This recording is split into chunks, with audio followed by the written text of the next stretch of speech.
Good evening from New York. This is Wednesday, November 16th, 356 days until the 2012 presidential election. Occupy Wall Street showing resilience. Occupy protesters elsewhere showing theirs, too, especially 84-year-old Dorli Rainey, pepper sprayed by Seattle police last night in a crowd that also included a pregnant woman and a priest. The fifth story in the countdown, Occupy Wall Street regrouping after Tuesday morning shutdown of their camp at Zuccotti Park, preparing for an international day of action tomorrow, with protests planned in many Occupy cities, including New York, L.A., Portland, London, and Madrid, after protesters in Baltimore tried to occupy Bush's brain. Karl Rove. Starting tonight in Seattle, this is Dorli Rainey, 84-year-old activist, self-described old lady in combat boots. She was hit with pepper spray last night when she stopped to check out an Occupy Seattle protest. Occupy Seattle reporting that a priest and a pregnant woman also pepper sprayed after protesters blocking downtown streets were attacked by the police. There were 6 arrests. Dorli was not one of them. Seattle police spokesman Jeff Capel tried to defend the action, saying pepper spray, quote, is not age-specific, no more dangerous to someone who is 10 or someone who is 80. Dangerous to someone who is a fetus? Activist Dorli Rainey will be our guest in just a few moments. At Johns Hopkins in Baltimore, a spray of blather, not pepper spray, from Karl Rove interrupted abruptly when Occupy protesters called for a mic check before reminding Rove of his credentials, architect of Occupy Iraq and Occupy Afghanistan.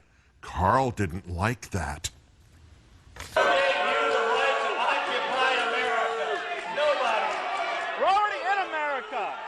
We are the 99%. We are the 99%. You want to keep jumping up and yelling, you're the 99%? How presumptuous and arrogant can you think you are? No, you're not. Karl, did you say all that? What a guy. By the way, the answer to your first question, Karl, who gave them the right to occupy America?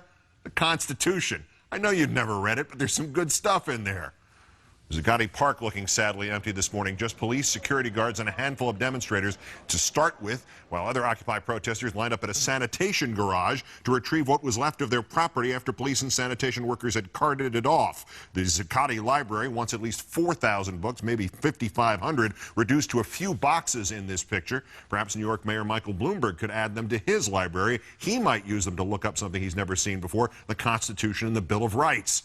Documents that seem to have been read in Boston, where a judge today granted Occupy a temporary restraining order that would keep the city from closing down the camp at Dewey Square without first getting a court order. While in Philadelphia, the Occupy camp at Dilworth Plaza has received a different sort of order, an eviction notice to clear the ground so a renovation project can start there. Back at Zuccotti, Occupy Wall Street protesters putting yesterday's crackdown behind them and preparing for major protests tomorrow. Obviously, when you're looking at the park, it's a little bit empty, so of course you're going to think, oh no, it's over. No, absolutely not. We have the internet, and we use it, so I mean, it's far from over. The presence is smaller today. A lot of people are sleeping, and a lot of people are preparing for tomorrow. Tomorrow is a very big day. It's a day of international action on November 17th. That includes plans to shut down streets in and around downtown Los Angeles and to march from the Occupy camp at London's St. Paul's Cathedral, which is also facing eviction. And while Occupy Oakland's camp is closed, Iraq War veteran and Occupy activist Scott Olson is on the way back, releasing his first photo since he was hit with a police tear gas canister last month. Also this statement: I'm feeling a lot better with a long road in front of me after my freedom of speech was quite literally taken from me. My speech is coming back, but I've got a lot of work to do with rehab. Thank you for all your support. It has meant the world to me. You'll be hearing more from me in the near future, and soon enough, we'll see you in our streets. Every time you might think you had seen the worst of the establishment's response to Occupy, somebody, somewhere, is willing to bet you you have not. Let's go to Seattle, where Occupy protesters were pepper sprayed last night, among them political activist and Occupy Seattle supporter Dorli Rainey. It's a great pleasure to have you on the program tonight. Thank you, Keith. It is a pleasure to be here. Before we get into last night, we've seen the pictures, so the obvious question is, how are you feeling today? I'm feeling great. I feel so energized. It's amazing what a little pepper spray will do for you. It seems to have that effect on people who know they're in the right. How did you get involved in all that last night? Can you tell us? Well, first of all, I've been involved in all these actions, whether it was civil rights, the women's rights, and now this. So this is a natural progression for me. And I was in D.C. with the October 2011 group from the 6th to the 10th of October, which was exhilarating to hear these great speakers that we had there. When I came back, I was totally overcharged to start working here. So yesterday, I was on my way to one of these boring transportation meetings. When I got off my bus to change to another one, I heard tons of helicopters overhead. You could not hear yourself think. And I thought, well, there's probably Occupy Seattle is doing an action there to help out Occupied Wall Street. And I decided to go up there and check it out, and sure enough, right in front of the Nordstrom store at the big intersection, there was, first of all, an army of police officers, bicycles, cars, lights, etc. And the people were in the center of that intersection, blocking traffic all around. A lot of my friends were there, and my friends consist of all age groups, all colors. No matter what some of the media say that they're rats and they're crazy and druggies, etc., that is just not so. So I stood around there with my friends, and we were just deciding that we had stayed there long enough and we might go on. Well, we're not a secret society, and when somebody says, mic check, everybody can hear it. And the cops also knew that we were on the verge of leaving. Just at that moment, the bike patrol came up and shoved bicycles into the crowd, moving them to the center, and simultaneously they let go of the pepper spray. And in the pictures, you can see where the pepper spray came all over. So I got pepper sprayed and shoved. And thank heavens there was a wonderful young Iraq veteran who stood next to me, and he grabbed me as I stumbled, as people were pushing. People couldn't see where they were going. The cops kept pushing with the bicycles, and the space we were in got smaller and smaller, so we were really penned in. And that young man stabilized me. Otherwise, I would have been on the ground, trampled. Good. And this really is not a good picture to think about.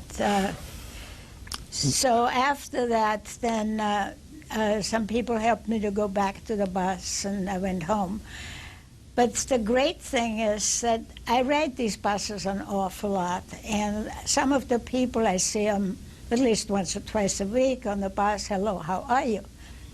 And they said, what happened to you? I had no mirror, so I must have looked a fright. And the bus driver said, hey, what happened to you? I said, I got pepper sprayed by Seattle's finest. And the other people piped up and said, oh, that's terrible. And the wonderful thing that happened was this bus full of people started talking about Occupy. And they had never seen a real person that they could identify with who got pepper sprayed. And it became a really wonderful educational opportunity for me to convert a busload full of people to our way of thinking.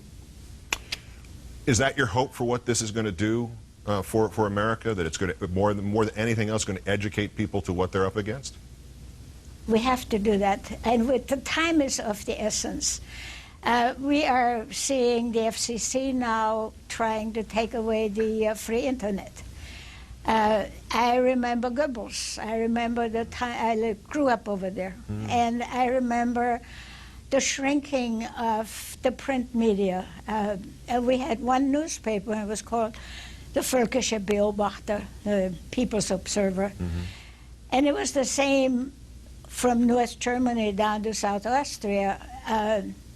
same propaganda. We're winning the war, we're sinking the U-boats, and we're into Scotland. And so we were doing so well. It's amazing how long the war lasted after we were winning it already. And I see the same thing happening here. We have really no more free media that will bring you the issues instead of just the soft fluff entertainment, the repeated stuff about some actress somewhere being pregnant and not pregnant and wanting to go get married and not. This should be on the entertainment pages, but not on the mainstream news media. So we have such incredible issues here. Right here in our town, we live 20 miles from Ground Zero, the Bangor missile base. Mm-hmm. And in order to get any attention from any media, we go there and we occupy the street going into the missile base. And we get arrested there, and nobody cares. Nobody says anything except the people who want to drive in and out of the base and earn their living there. They don't much like us. But we have one of my heroes was a Catholic nun who spread her blood on a missile silo in Colorado and got incarcerated. And then she did an action in Tennessee and got incarcerated.